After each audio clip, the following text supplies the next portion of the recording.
This video series is all about trail cameras, and in part 1 we're going to share with you 4 different trail camera locations where you can hang your cameras this fall to get great pictures of whitetail deer and other wildlife. Mossy Oak Properties, where outdoorsmen find their favorite place.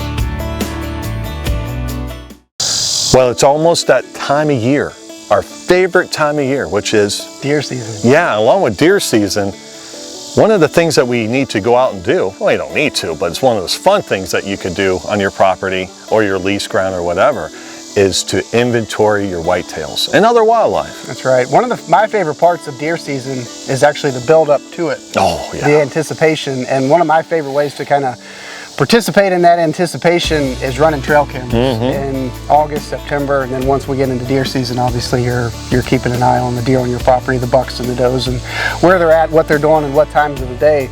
But it's really exciting. It's cool how far trail cameras have come since I started it. You just film. Exactly. They're such an invaluable tool. Yeah. If you think about it, could you imagine deer hunting without them these days?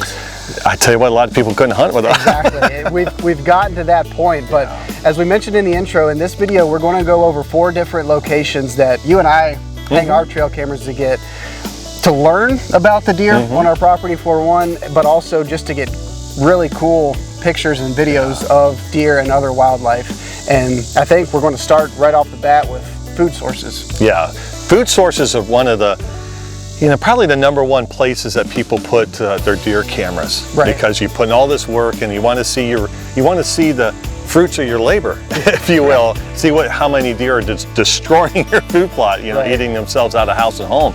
But food plots definitely is one of those ones where it's almost a fail-proof type of thing, where you are going to get something. Absolutely. If you plant a food plot, slap a trail camera on a tree or a T-post or whatever on that food plot, and you're going to get pictures of deer for sure, which is really cool and exciting. But if you dig a little bit deeper, you can learn a lot more about how deer are using that food plot. For example, times of the day. If you're getting, it's really cool to get a picture of a mature buck in your food plot, but if it's after dark, if it's only pictures of that buck at night and that's the deer you're hunting, you kind of know to maybe stay away from that food plot. Or some food plots, if they're a small staging food plot close to a bedding area, they might get more traffic during the morning versus the afternoon, or you might find out a food plot is more active in the afternoon. Either way, putting a trail camera on your food plot, you're going to learn how deer are using it and what times of the day. Yeah, there's even trail camera systems out there, companies that have a camera that it's almost like live feed, where you can watch deer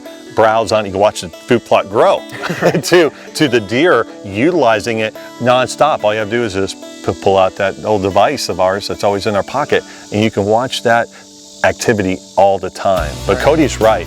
And having certain cameras, depending on your financial status or well-being, having multiple cameras around the food source is a plus. That way deer kind of sometimes shy away from those cameras, whether it's a flash or whatever, a red light or whatever. They kind of get a little spooked occasionally by that. And having multiple, that way the deer can't avoid it. Put like 20 around it and be good to go.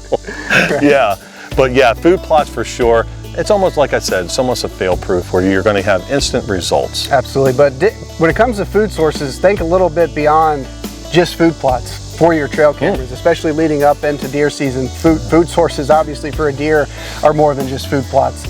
And when you're thinking of food sources and trail cameras, think hard and soft mass trees. Excellent. Those first dropping acorns are, where I'm at in Appalachia, it's big timber country, and I run trail cameras on food plots for sure, but if I find a white oak that's dropping early, I put a camera there. That's what's going to take the best inventory of all the bucks in the area for me. Once they clean up all the acorns, then they'll go to food plots. But hard and soft mash trees. Soybeans is another option late summer and to fall as those beans start to yellow.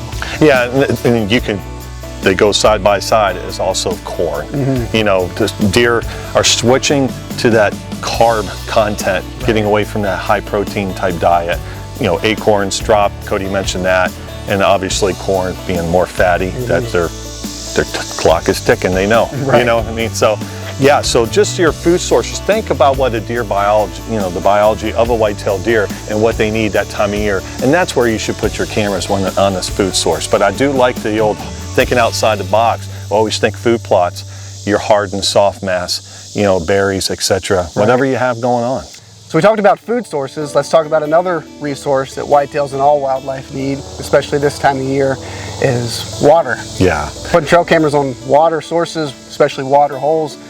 As we transition from late summer to fall, a lot of that native vegetation, as we talked about in an earlier video, the majority of a whitetail's water intake comes from native vegetation. Late summer, early fall, all those plants are starting to dry up. They're consuming more carb-rich foods like beans or corn or acorns, and while there is some water content in those food sources, it is limited compared to native vegetation that they get during the summer. So water is a limited resource, and if you got a water hole or a water source on your property, trail camera is a great place to put it this time of year. Yeah, ponds, creeks, you know, just not necessarily a water hole or a tub. And going along with that, you know, inventorying your deer, you know, hey, you know, Captain Hook is showing up, you know, that's a popular name. Captain Hook is showing up at here at X amount of time, hey, that's great. But one thing that you can use, especially with disease and health concerns, EHD. We could sit there and see inventory or whitetail deer and the health aspect of things, what the community is doing, because your deer, again, is not your deer, it's everybody's deer in a community. So everybody can kind of keep inventory on the health of your deer herd. So definitely water sources. This time of year, the August, September, is usually like in the Midwest and a lot of places like the Mid-Atlantic and stuff, I'm sure in the South too, is, you know, EHD is prevalent this time of year. Right. And obviously deer are going to go to that water source, whether it's a creek, pond, or a water hole, you know, so. And as we transition from late summer or into fall, September, especially into October to November, the bucks that you're going to be hunting, they're going to start covering a lot of ground. They're going to be putting some miles on, scent checking for does, looking for does, and they are going to hit water sources hard. They're expending a lot of energy, covering a lot of ground, and if you got a water source, it's going to be a great spot, A, to hunt, but also to put a camera, obviously, and to run inventory. Yeah, because a lot of times we'll get deer cameras or video, we set ours on video most times, and those bucks are sitting their mouth open, panting like a dog, you know, and they just take a quick drink and move on. But I tell you what, you wouldn't have gotten that deer if you didn't have it on a water source, especially that time of year. So always save a camera for that purpose alone, whether it's a creek or pond or whatever. Right, and to piggyback on the rut, which gets us all excited, that will take us to our next trail camera location, which is probably my favorite spot to hang a trail camera, basically October through the end of season. I put them on food plots and trails and water holes, but to me, the best, most exciting place to hang a trail camera during the month of October and November is on a natural scrape or a mock scrape.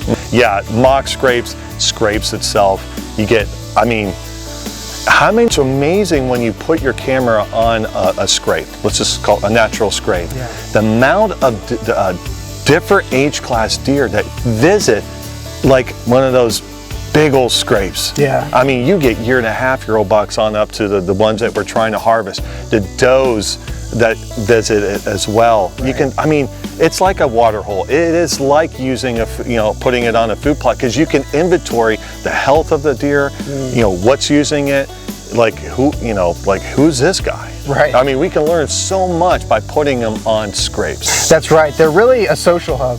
Social media is popular this day and age.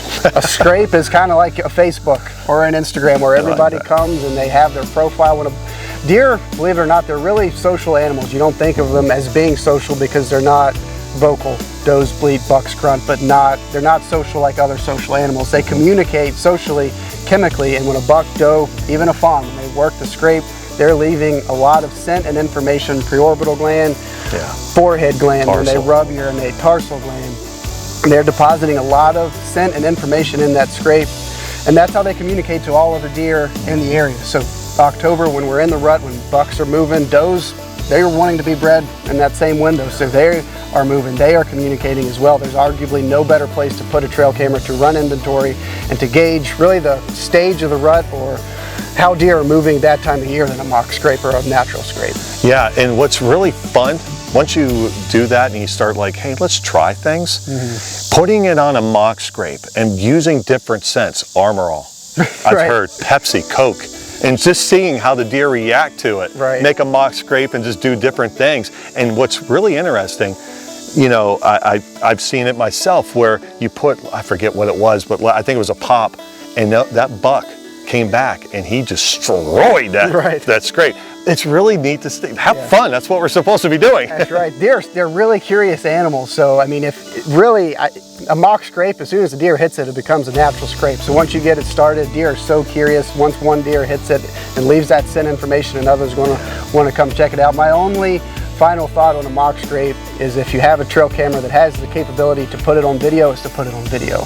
Because it's so cool to watch deer of all age classes. Fawns, because they're so short that sometimes they can't reach the licking branch, so they're on their hindquarters, and then you get those big mature bucks like raking their head and antlers in the licking branches. Just watching deer in their natural state, undisturbed, at a mock scrape is something we rarely get to experience ourselves in the stand. Rarely do we see that, but with a trail camera, it gives us a glimpse into the whitetails world that we wouldn't normally see, and a mock scrape is a great place to do that. And lastly, on that topic, the mock scrape, the other wildlife that utilize that mock scrape, that if you put it on video, you get real action of what's going on, other than, the predators obviously, but other wildlife. I mean, turkeys will sit there and go, it's weird how it's almost like a water hole where water is life. That scrape is, like Cody said, such a social type spot that other wildlife will utilize that as well. So the last one that we need to talk about is one that I feel where it is touch and go. It's one of those things where it could break you if done wrong, and we're going to discuss all that later, but is transition zones, deer runs, from bedding to your food sources, those little spots where it's like, I want to see what's utilizing this. Right. And one thing to keep in mind with deer runs, transition zones, deer trails, whatever you call them, is I think they're most effective from a trail camera strategy during the rut, pre-rut, leading up to the pre-rut, when bucks are really covering ground, scent checking does, looking for does. I think that's when you're going to get your best and most pictures of deer on trails and transition zones. And as Eric mentioned, they can be kind of hit or miss. For where I'm at, if you were to, a trail may be this wide and a deer can step here or here, and if you might not get a picture of it, I put them on logging roads or as a transition zone. It doesn't have to be a deer trail. Just think of how a deer is getting from point A to B, a food source to a bedding area, vice versa, whatever the case may be.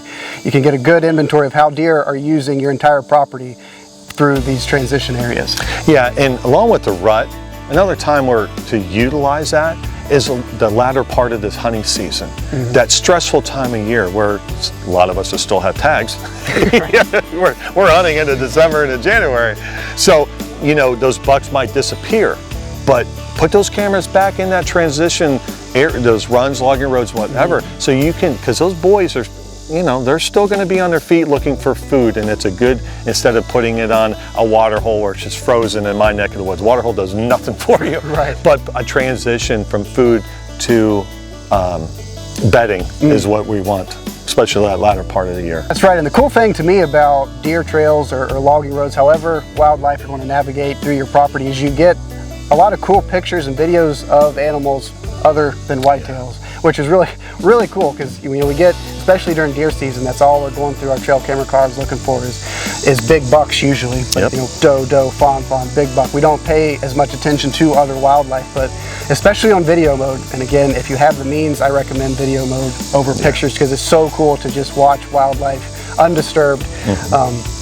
And get that really cool footage. But where I'm at, we get bears walking down logging roads or deer trails, which is so cool. Bobcats, coyotes, turkey, a flock of turkeys, watching them cluck their, make a bunch of racket, and gobble and all that. Absolutely, you get a really cool look into not just deer, but all wildlife on your property when you put trail cameras on transition zones. Yeah, and don't be afraid, to piggyback on what Cody was saying, don't be afraid just to get off the deer mode and put it on. We right now we're doing gruff grouse. I have a camera on a log that we're going to put on all year long.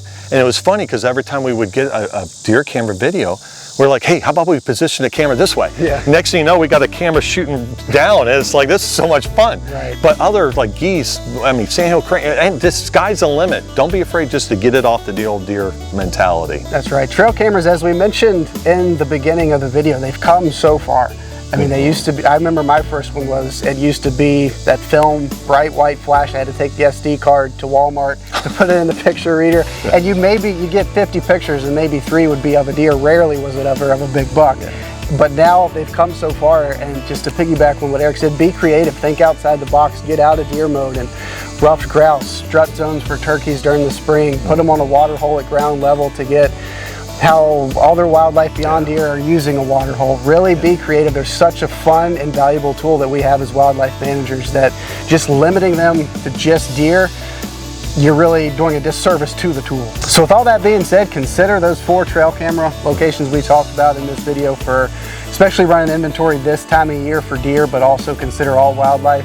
Remember that trail cameras are a lot of fun. Think outside the box, be creative with them, and you'll be amazed at the pictures and videos that you can capture of all wildlife on your property. Mossy Oak Properties, where outdoorsmen find their favorite place.